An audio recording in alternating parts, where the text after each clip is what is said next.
Tema sambutan Hari Wanita 2025 adalah Wanita Beraspirasi Membina Legasi. Frasa wanita beraspirasi merujuk kepada keinginan wanita untuk mencapai impian dan matlamat besar dalam kehidupan.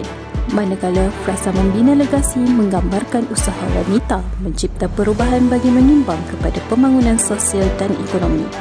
Ungu menggambarkan aspirasi wanita untuk mencapai potensi penuh. Warna ini juga melambangkan perjuangan wanita bagi memainkan peranan lebih besar dalam pembangunan negara. Merah jambu mewakili daya tahan dan komitmen wanita dalam memperjuangkan hak asasi mereka dan membentuk masyarakat yang lebih adil.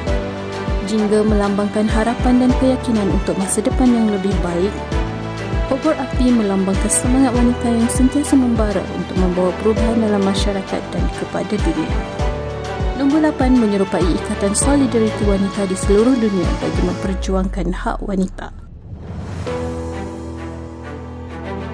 Selamat menyambut Hari Wanita Antarabangsa 2025.